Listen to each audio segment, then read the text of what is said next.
Vous payez 1800 $ pour un sous-sol à Toronto où vous entendez votre voisin respirer ou 2200 $ pour un studio à Vancouver où vous pouvez cuisiner, ouvrir la porte et aller aux toilettes sans bouger. Les loyers grimpent, les salaires stagnent, les propriétaires exigent des dépôts de garantie exorbitants et les annonces laissent présager des déceptions. Vous avez postulé à l'infini pour finalement vous faire devancer par quelqu'un qui propose 6 mois de loyer d'avance car le marché du logement est devenu une véritable vente aux enchères. Mais voici le secret. Au Canada, il existe encore des villes où les loyers sont si bas qu'on croirait à une arnaque. Des appartements à 500 $, des maisons à 400 $, de vraies maisons dans de vraies communautés. Elles sont isolées, certes, mais elles correspondent peut-être à vos critères. Prêt? Abonnez-vous si vous en avez assez que les propriétaires traitent un logement décent comme un bien de luxe et si vous voulez savoir où, au Canada, les loyers n'ont pas complètement perdu le contact avec la réalité. Numéro 10, Minto, Nouveau-Brunswick. Minto, situé au centre du Nouveau-Brunswick, compte environ 2500 habitants. Son passé minier, marqué par l'exploitation du charbon, remonte à plusieurs décennies et ses loyers sont si bas que les habitants de Fredericton doutent de la véracité de leurs propos. On peut y louer une maison entière, non pas un appartement, mais une maison individuelle avec cour et plusieurs chambres, pour 4 cents à 600 $ par mois, d'après les annonces de Kijiji et de Facebook Marketplace qui sont affichées depuis des mois, faute de demande. Il ne s'agit pas de maisons à démolir ni de propriétés insalubres. Ce sont de vraies maisons habitées, raisonnablement bien entretenues et maintenant louées à un prix inférieur à celui que les Torontois paient chaque semaine pour une chambre dans une maison partagée avec cette autre personne, avec une seule salle de bain qui sent toujours les dégâts des autres. Le marché locatif à Minto n'est pas concurrentiel, il est désespéré. Les propriétaires publient des annonces avec des mentions comme « prix négociable » et « toute offre raisonnable sera étudiée », ce qui signifie en réalité « s'il vous plaît, que quelqu'un, n'importe qui, occupe ce logement pour que je n'ai pas à payer de taxes foncières pour un immeuble vide ». D'après les annonces de location de fin 2024 et début 2025, les maisons de 2 chambres à Minto se louent entre 450 et 550 $ par mois. Les maisons de 3 chambres avec sous-sol et garage coûtent entre 550 et 700 $. Quant aux appartements, vous pouvez en trouver. Les loyers varient entre 300 et 450 $ pour un appartement d'une ou 2 chambres. Ces prix ne sont pas négociables au sens où les propriétaires souhaitent augmenter le loyer. Ils sont en revanche négociables dans le sens où ils accepteront un loyer inférieur si vous vous engagez sur un bail d'1 an, car la stabilité est préférable à la vacance locative. La ville possède des services essentiels, une clinique médicale avec des médecins de famille qui acceptent encore des patients, ce qui est remarquable dans le contexte de la crise des soins de santé au Nouveau-Brunswick. Une épicerie, une station-service, des écoles qui desservent la région. Ce n'est pas une ville fantôme ni un amas de bâtiments incendiés. C'est une petite communauté des Maritimes qui a perdu son fondement économique à la fermeture des mines et qui ne s'en est jamais remise. Une fois rétablie, elle a laissé derrière elle des infrastructures et des logements pour une population qui n'est plus assez nombreuse pour justifier tout cela. L'emploi à Minto est limité. La mine est fermée.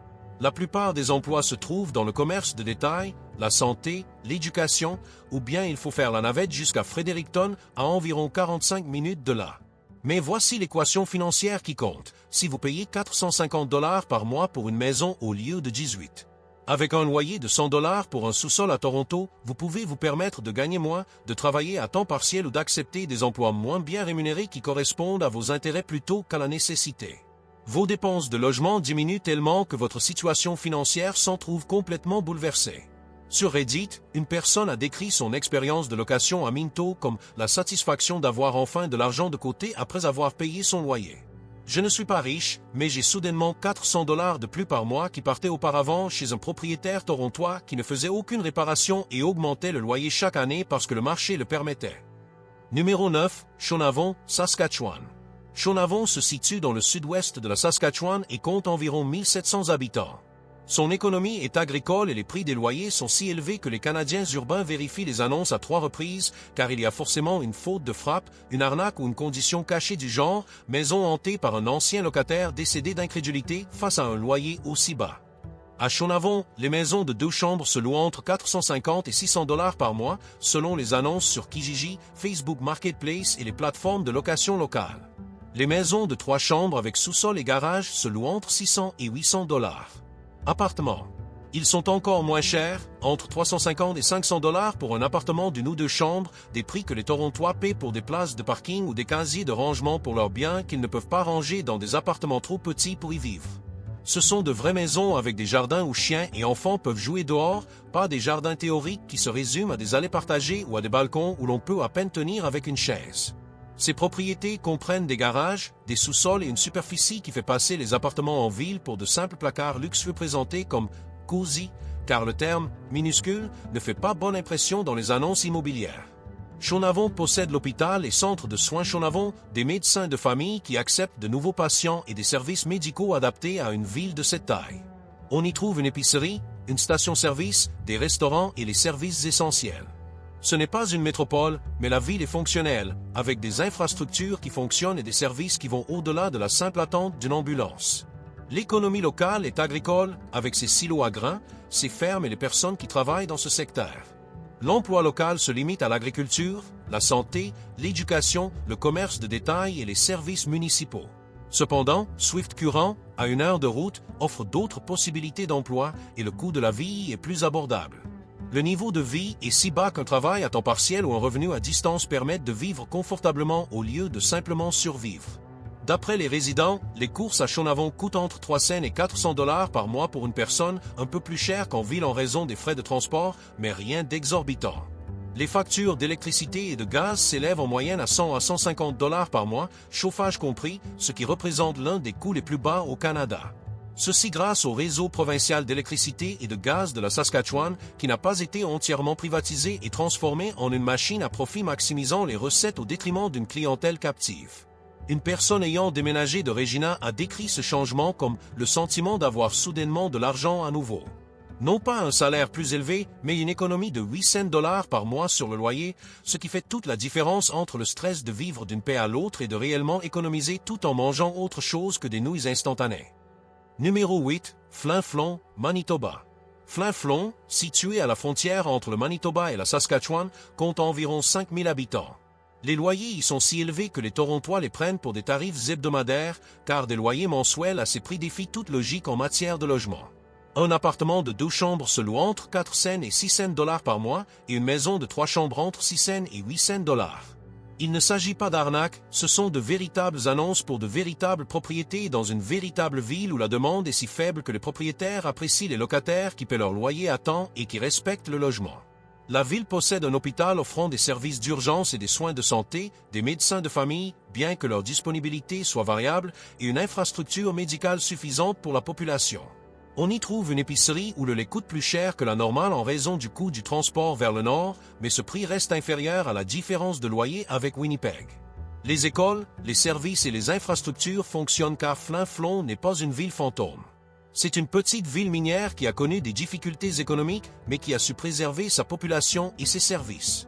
D'après les annonces de location de 2024 à début 2025, une maison de 2 chambres avec garage et jardin se loue 500 $ par mois. Une maison de 3 chambres avec sous-sol coûte 700 $. Les appartements, dans les rares immeubles qui en proposent, se louent entre 350 et 500 $ pour 1 ou 2 chambres. Les propriétaires ne réalisent pas de gros bénéfices. Ils cherchent avant tout à éviter les pertes sur des biens immobiliers qui ont une valeur théorique, mais pour lesquels il n'existe pas de demande sur le marché.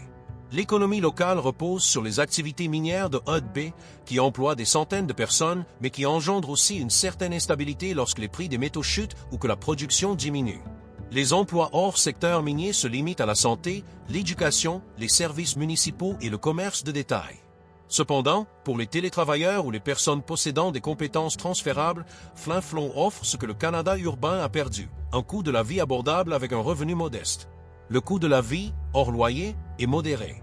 Les courses coûtent entre 350 et 450 $ par mois pour une personne, un montant plus élevé que dans le sud du Manitoba en raison du coût du transport. C'est gérable. Les services publics coûtent en moyenne entre 150 et 200 $ par mois, chauffage compris, ce qui représente une somme importante lorsque les températures hivernales descendent jusqu'à moins 35 degrés. Toutefois, les tarifs de Manitoba Hydro sont raisonnables comparativement à ceux des services publics privatisés d'autres provinces qui considèrent l'électricité comme une source de profit plutôt que comme un service public. La ville se niche au cœur du bouclier canadien, un paysage de roches, de forêts et de lacs. Son relief accidenté confère à ses rues un tracé sinueux, créant ainsi une géographie unique au Manitoba. On y pratique la pêche, la randonnée et diverses activités de plein air pour ceux qui privilégient l'accès à la nature à la proximité de restaurants proposant une multitude de tartines à l'avocat. Numéro 7, Kapuskasing, Ontario. Kapuskasing, situé dans le nord-est de l'Ontario, compte environ 8000 habitants. Les loyers y sont si bas que les résidents du sud de la province pensent que la ville est maudite, condamnée ou construite sur un ancien cimetière, ce qui expliquerait les problèmes que les annonces immobilières ne mentionnent pas. On y loue des appartements d'une chambre entre 350 et 500 $ par mois et des appartements de 2 chambres entre 450 et 650 $. Les maisons de 2 ou 3 chambres avec jardin et garage se louent entre 600 et 900 $. Ce sont des prix réels, affichés dans de vraies annonces qui restent en ligne pendant des mois, car la demande est faible et les propriétaires cherchent désespérément des locataires qui ne saccageront pas le logement et ne disparaîtront pas. La ville possède l'hôpital Samson-Brené qui offre des services d'urgence, des capacités de diagnostic et des programmes médicaux. On y trouve des médecins de famille qui acceptent des patients, ce qui, compte tenu de la crise des soins de santé en Ontario, est un atout considérable qui justifie à lui seul un déménagement, indépendamment des économies réalisées sur le loyer. La ville dispose d'écoles, d'un complexe récréatif, d'épiceries et de services qui fonctionnent correctement, car Kapuskasing n'est pas en déclin. Sa petite taille et son isolement ont simplement permis aux forces du marché de ne pas faire exploser les prix de l'immobilier. D'après les annonces de location sur Kijiji, Facebook et les petites annonces locales, les propriétaires utilisent des expressions comme « disponible immédiatement » et « bail flexible », ce qui signifie en réalité « louer vite avant que je passe un autre hiver à payer les charges d'un logement vide sans aucun revenu ». Le marché locatif n'est pas concurrentiel. Il est saturé de propriétaires, avec plus de logements que de locataires. Historiquement, l'économie de Kapuskasing était axée sur la foresterie et la production de papier, certains résidents travaillant dans les mines ou les services gouvernementaux. Les possibilités d'emploi y sont limitées par rapport aux grandes villes, mais le télétravail rend Kapuskasing attractive pour les travailleurs du numérique dont les emplois peuvent être exercés n'importe où grâce à Internet. Starlink a considérablement facilité l'accès au télétravail dans le nord de l'Ontario, ce qui était impossible il y a 5 ans lorsque l'accès à Internet se limitait à une connexion bas débit. Le coût de la vie, hors loyer, est raisonnable dans le nord de l'Ontario. Les courses coûtent entre 350 et 450 $ par mois pour une personne, un peu plus cher que dans le sud de l'Ontario en raison des frais de transport, mais rien d'exorbitant. Les charges s'élèvent en moyenne à 200 $ par mois en hiver. Lorsque les coûts de chauffage montent en flèche parce que l'hiver dans le nord de l'Ontario est rigoureux et dure d'octobre à avril, avec des températures qui atteignent régulièrement moins 35 degrés. Les taxes foncières sont faibles, environ 2000 $ par an pour une maison d'une valeur de 120 000 $, ce qui est moins que ce que certains propriétaires de condos à Toronto paient mensuellement en frais d'entretien. Pour les locataires, cela signifie que les propriétaires ne répercutent pas des factures fiscales exorbitantes, ce qui leur permet de fixer des loyers en adéquation avec les salaires locaux au lieu d'exiger des salaires du secteur technologique pour se loger. Une personne ayant déménagé de Toronto a décrit sa transformation financière. Je payais 1900 $ pour un appartement en sous-sol à Toronto où j'entendais tout ce qui se passait au-dessus de moi et le propriétaire ne réparait jamais rien. Maintenant, je paie 500 $ pour un appartement de 2 chambres avec balcon, laveuse et sécheuse et un propriétaire qui répond aux messages. J'ai soudainement 1400 $ de plus par mois. Ce n'est pas rien. Ça change la vie. Numéro 6. Dryden, Ontario, les maisons à 500 $ du nord-ouest de l'Ontario. Dryden, situé dans le nord-ouest de l'Ontario, compte environ 8000 habitants. Son passé industriel lié au papier et ses loyers sont si élevés que les habitants de Thunder Bay se demandent si Dryden existe réellement ou s'il s'agit d'une vaste supercherie destinée à les culpabiliser quant à leur propre loyer. Les maisons de 2 chambres se louent entre 500 et 700 $ par mois. Les maisons de 3 chambres avec sous-sol et garage coûtent entre 700 et 950 $. Les appartements d'une ou 2 chambres se louent entre 400 et 600 $. Ces prix ne sont ni promotionnels ni temporaires. Il s'agit des prix du marché dans une ville où l'offre dépasse la demande et où les propriétaires se font concurrence pour attirer les locataires. Le Centre régional de santé de Dryden offre des services d'urgence, des capacités de diagnostic et des programmes médicaux. On y trouve des médecins de famille qui acceptent de nouveaux patients, des spécialistes qui y consultent régulièrement et une infrastructure de soins de santé solide pour une ville de cette taille. La situation médicale y est meilleure que dans de nombreuses villes du nord de l'Ontario et le loyer y demeure moins cher que les places de stationnement dans le sud de la province. D'après les annonces de location, les propriétés affichent des mentions comme « animaux acceptés »,« charges comprises », date d'emménagement flexible, car les propriétaires rivalisent d'ingéniosité pour attirer les locataires sur un marché où l'offre dépasse la demande. C'est tout le contraire de Toronto, où les propriétaires exigent des vérifications de solvabilité, des attestations d'emploi, des références de 3 anciens propriétaires, et même votre premier-né, juste pour le privilège de visiter un appartement que vous perdrez au profit d'un locataire ayant proposé de payer 1 an de loyer d'avance. Historiquement, l'économie de Dryden reposait sur l'exploitation forestière et la production de papier qui offraient des emplois dans ces secteurs, ainsi que dans la santé, l'éducation et les services municipaux. Le télétravail a rendu Dryden attractif pour les travailleurs numériques qui peuvent percevoir un salaire torontois tout en payant un loyer à Dryden, créant ainsi des opportunités d'arbitrage qui améliorent considérablement leur situation financière sans nécessité d'augmentation de revenus. Le coût de la vie est bas. Les courses s'élèvent à 3 cents à 4 cents dollars par mois pour une personne, ce qui est raisonnable pour le nord de l'Ontario où le transport représente un coût supplémentaire, mais pas un coût négligeable. De façon catastrophique. Les factures d'énergie s'élèvent en moyenne de 175 à 225 dollars par mois, chauffage compris, et grimpent en flèche en hiver lorsque les températures descendent jusqu'à moins 335 degrés et que le chauffage devient une nécessité vitale plutôt qu'un luxe. L'hiver du nord-ouest de l'Ontario est un véritable hiver, froid, sombre et long, avec de la neige d'octobre à avril et des températures qui feraient passer l'hiver du sud de l'Ontario pour un hiver doux. Cependant, les maisons sont bien isolées et équipées de systèmes de chauffage performants car les constructions nordiques sont conçues pour résister à des températures extrêmement basses. L'été apporte la chaleur, la pêche et la possibilité de profiter d'un court et beau temps avant le retour de l'hiver. Un utilisateur de Reddit a décrit Dryden comme « l'endroit où j'ai enfin cessé de me sentir pauvre ». Je gagne le même salaire qu'à Ottawa, mais mon loyer est passé de 2200 dollars à 600 dollars, et soudain j'ai des économies, ce qui est un concept totalement étranger après des années à vivre d'une paix à l'autre parce que la moitié de mes revenus disparaissaient dans le loyer chaque mois. Numéro 5, Campbelltown, Nouveau-Brunswick, un loyer maritime qui défie toute logique. Campbelltown, situé au nord du Nouveau-Brunswick, à la frontière du Québec, compte environ 7500 habitants. Les loyers y sont si exorbitants que les résidents de Moncton se demandent s'il n'y a pas une erreur de change ou si la ville ne s'enfonce pas dans la rivière Restigouche. On y loue des appartements de 2 chambres entre 4 cents et 600 dollars par mois. Les maisons de 3 chambres avec cour se louent entre 600 et 850 dollars. On peut louer une maison entière pour moins cher que ce que les Torontois paient pour une chambre dans une maison partagée avec 5 colocataires, avec une salle de bain dont l'utilisation nécessite des négociations et des horaires fixes. La ville dispose de l'hôpital régional de Campbelltown, qui assure les urgences et les soins de santé, de médecins de famille, bien que leurs consultations soient parfois difficiles à obtenir, et d'une infrastructure médicale adéquate pour la région. On y trouve des écoles, des épiceries et tous les services nécessaires au quotidien. Ce n'est pas un grand centre urbain, mais la ville est fonctionnelle et ses infrastructures sont opérationnelles. D'après les annonces de location de fin 2024 et début 2025, les propriétaires mettent en avant des logements rénovés récemment, lave-linge et sèche-linge inclus, et conditions de location flexibles, car le marché locatif est nettement plus favorable aux locataires. Pas de surenchère. Pas de concurrence avec 50 autres candidats. Il y a vous, un propriétaire reconnaissant de votre appel et un bail abordable. L'économie locale repose sur la foresterie, la pêche, la santé, l'éducation et le commerce transfrontalier avec le Québec. L'emploi y est moins développé qu'en ville, mais le coût de la vie est si bas qu'un revenu modeste permet de vivre confortablement. Le télétravail rend Campbelltown attrayante pour les personnes dont l'emploi ne requiert pas une présence physique au bureau où elles pourraient faire semblant d'être occupées lors de réunions qui pourraient se dérouler par courriel. Le coût de la vie, hors loyer, est modéré au Nouveau-Brunswick. L'épicerie coûte entre 3 cents et 4 cents dollars par mois et les services publics, chauffage compris, coûtent en moyenne entre 150 et 200 dollars. La proximité du Québec, où certains produits sont moins chers, permet de faire des achats transfrontaliers et de réaliser des économies supplémentaires sur des coûts de logement déjà bas.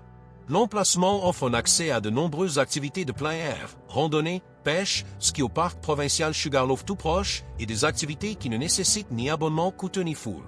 La rivière Restigouche traverse la ville, offrant un cadre magnifique et de belles possibilités de pêche. Une personne ayant déménagé d'Halifax a décrit le soulagement financier. Je payais 1800 dollars par mois pour un appartement d'une chambre à Halifax avec des problèmes de moisissure que le propriétaire ignorait. Maintenant, je paie 500 dollars pour une maison de 2 chambres avec cour, garage et un propriétaire qui fait les réparations parce qu'il est reconnaissant d'avoir un locataire. La différence de 1300 dollars par mois signifie que je fais des économies pour la première fois de ma vie d'adulte.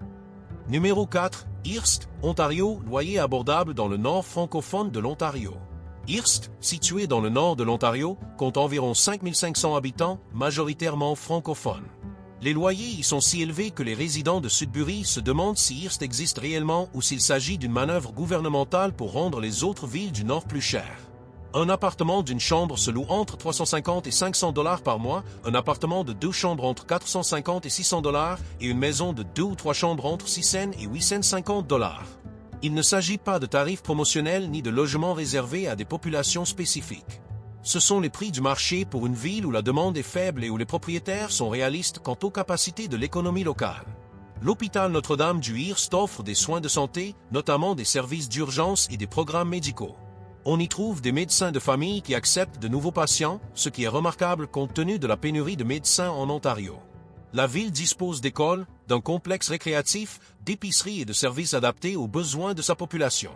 D'après les annonces de location, les propriétés sont annoncées avec des mentions « Disponibles maintenant »,« Animaux acceptés » et « Premier et dernier mois seulement », ce qui est presque inouï sur le marché locatif ontarien car la plupart des propriétaires exigent le premier et le dernier mois de loyer, un dépôt de garantie lorsqu'ils le peuvent, et des vérifications de crédit qui rivalisent avec les autorisations de sécurité requises pour les postes gouvernementaux. L'économie repose principalement sur la foresterie, les services miniers, la santé et l'éducation. L'emploi se limite à ces secteurs, ainsi qu'au commerce de détail et aux services municipaux. La population est majoritairement francophone, un point important à prendre en compte si vous êtes anglophone et envisagez de déménager, car la vie quotidienne se déroule principalement en français, même si le bilinguisme est courant. L'hiver est un hiver typique du nord de l'Ontario, des températures régulièrement inférieures à 35 degrés, des nuits sombres et interminables, avec une neige qui exige un déneigement constant. Mais la culture francophone se traduit par des traditions hivernales, des festivals et des façons d'affronter le froid différents qui le rendent un peu plus supportable grâce aux activités communautaires et culturelles. Un résident a décrit le marché locatif de Hearst comme ce à quoi ressemblait l'Ontario avant que le logement ne devienne un placement plutôt qu'un abri. Ici, le loyer est basé sur ce que les habitants peuvent se permettre et non sur ce que le marché est prêt à payer, car le marché ne peut pas supporter grand-chose tant que la plupart des gens travaillent dans le secteur forestier ou de la santé et gagnent des salaires normaux et non des salaires du secteur technologique. Numéro 3. Minto, Manitoba, ville des prairies avec un loyer de 300 $. Minto, situé dans le sud-ouest du Manitoba et comptant environ 900 habitants, affiche des loyers si incroyablement bas que les Winnipégois pensent qu'il s'agit d'arnaques sophistiquées visant à voler des informations personnelles, car personne ne loue une maison à 350 $ par mois en 2025. Sauf à Minto. Les maisons de 2 chambres se louent entre 350 et 550 $ et celles de 3 chambres entre 500 et 700 $. Ce sont de véritables maisons individuelles avec jardin, pas des appartements ni des chambres, mais des propriétés entières pour un prix inférieur à celui que les Canadiens urbains paient chaque semaine pour des chambres exiguës dans des maisons où 10 personnes partagent une seule salle de bain. La ville dispose d'un dispensaire avec des médecins généralistes et des services de soins de santé de base. Pour les soins hospitaliers, Brandon, à 45 minutes, offre des services d'urgence et des soins spécialisés. Cette distance implique d'anticiper les besoins médicaux, mais reste gérable, d'autant plus que le loyer est de 350 $ au lieu de 1900, ce qui permet de consacrer un budget au transport et aux frais de santé, dépenses impossibles à assumer dans les grandes villes. D'après les annonces de location qui restent en ligne pendant des mois, les propriétaires font de la publicité avec des conditions de location flexibles, des animaux de compagnie négociables et des charges comprises parce que le marché locatif est tellement favorable aux locataires que les propriétaires offrent des incitations pour attirer toute personne disposée à occuper le logement et à payer un loyer proche du loyer normal. Le coût de la vie, hors loyer, est incroyablement bas. Les courses alimentaires coûtent entre 300 et 400 $ par mois et les charges entre 100 et 150 $. Le total des dépenses mensuelles pour le logement, les charges et l'alimentation peut être inférieur à 1000 $, soit moins que ce que de nombreux Canadiens urbains paient uniquement en loyer avant même toute autre dépense. Cliquez sur « J'aime » si ces prix de loyer vous font reconsidérer tous les choix de vie qui vous ont conduit à payer 2000 $ pour un sous-sol à Toronto où le plafond est si bas qu'il faut se baisser et où le propriétaire pense que les réparations sont facultatives. L'hiver est celui des prairies du Manitoba, des températures régulièrement inférieures à moins 30 degrés Celsius, un vent glacial qui transperce les vêtements inadaptés et de la neige de novembre à mars. Heureusement, les maisons sont bien isolées, les systèmes de chauffage fonctionnent et les coûts restent abordables grâce aux tarifs raisonnables d'Hydro Manitoba. L'été est chaud et magnifique, avec de vastes ciels et des paysages agricoles qui, selon votre rapport à l'espace, peuvent vous apaiser ou vous ennuyer. Une personne ayant déménagé de Winnipeg a décrit sa transformation. « Je payais 1400 $ pour un appartement d'une chambre à Winnipeg avec un stationnement en supplément et un immeuble où le chauffage fonctionnait à peine en hiver. Maintenant, je paie 400 $ pour une maison de 2 chambres avec garage, jardin et un propriétaire ravi d'avoir un locataire. Cette différence de 1000 $ par mois me permet de vivre pleinement au lieu de simplement survivre d'une paie à l'autre. Numéro 2. Liverpool, Nouvelle-Écosse. Les maisons à 500 $ du Canada Atlantique. Liverpool, situé sur la côte sud de la Nouvelle-Écosse, compte environ 2800 habitants. Les loyers y sont si élevés que les résidents d'Halifax se demandent s'ils ne sont pas victimes d'arnaques de la part des propriétaires urbains ou si les propriétés de Liverpool présentent de graves problèmes cachés comme des phénomènes paranormaux ou des défauts structurels. Le loyer mensuel des maisons de 2 chambres oscille entre 5 cents et 750 $, tandis que celui des maisons de 3 chambres se situe entre 7 cents et 950 $. Les appartements, lorsqu'ils sont disponibles, coûtent entre 4 cents et 6 cents $ pour 1 ou 2 chambres. Ce sont les prix du marché dans une ville où le marché locatif est favorable aux locataires et où les propriétaires apprécient les locataires responsables qui paient leur loyer régulièrement. L'hôpital Queen's General offre des services d'urgence et des soins de santé, ainsi que des médecins de famille, bien que leur disponibilité dépende de la chance et de la persévérance. L'infrastructure médicale est adéquate pour la région. La ville dispose d'écoles, d'épiceries, de services et d'infrastructures fonctionnelles. Petite mais dynamique, elle compte une population et une activité économique suffisante pour maintenir les services. D'après les annonces de location de 2024 et 2025, les propriétés sont décrites avec des expressions comme « vue sur l'océan », à proximité des plages et « maison de caractère », car les propriétaires misent sur les commodités puisqu'ils ne peuvent pas rivaliser sur les prix, ceci étant déjà très bas pour la Nouvelle-Écosse. Le marché locatif ne repose pas sur une surenchère ni sur une concurrence entre les candidatures. Il suffit d'appeler un propriétaire soulagé qu'un locataire soit intéressé. L'économie locale repose sur la pêche, la sylviculture, le tourisme et les services. L'emploi y est plus limité qu'à Halifax, à 1h30 de là, mais les loyers abordables permettent aux personnes aux revenus modestes de vivre confortablement. Le télétravail rend Liverpool de plus en plus attractive pour les travailleurs du numérique qui recherchent un mode de vie atlantique sans les coûts de logement exorbitants d'Halifax, souvent liés au salaire du secteur technologique. Une personne ayant déménagé d'Halifax a décrit son déménagement comme un retour soudain à une vie décente. Le loyer à Halifax absorbait 60% de mes revenus. À Liverpool, il n'en représente que 25, ce qui me laisse de l'argent pour manger autre chose que du riz et des haricots, voyager de temps en temps et épargner, un concept totalement étranger après des années de vie urbaine où chaque dollar était déjà dépensé avant même que je l'ai gagné. Numéro 1. Tumbley Ridge, Colombie-Britannique, loyer en Colombie-Britannique inférieur à 700 $. Tumbley Ridge, situé dans le nord-est de la Colombie-Britannique, compte environ 2500 habitants et propose une chose autrefois considérée comme impossible, des loyers abordables en Colombie-Britannique, accessibles à tous, sans avoir besoin de salaire de cadre du secteur technologique, de fonds familiaux ou de la frustration de remplir des demandes de location. Les appartements de 2 chambres se louent entre 550 et 750 $ par mois. Les maisons de 3 chambres se louent entre 750 et 1000 $.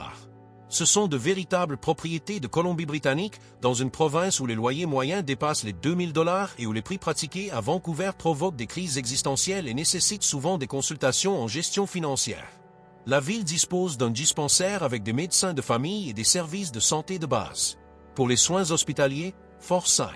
John, situé à 1h30 de route, offre des services d'urgence et des infrastructures médicales plus complètes. Le trajet nécessite une planification, mais reste gérable si les économies réalisées sur le loyer permettent de posséder un véhicule fiable et de disposer d'une épargne de précaution, ce que les loyers en ville ne permettent pas. D'après les annonces de location, les propriétés de Tumbley Ridge mettent en avant vue sur les montagnes, sentiers de randonnée à proximité, quartier paisible, car les propriétaires savent que les personnes qui s'y installent recherchent un cadre de vie agréable et un logement abordable plutôt que les commodités urbaines ou une vie trépidante.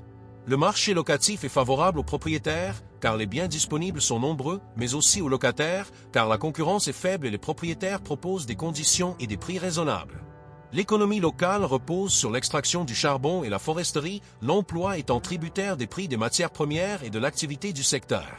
On trouve des emplois dans les mines, les services municipaux, la santé, l'éducation et les entreprises qui soutiennent ces industries.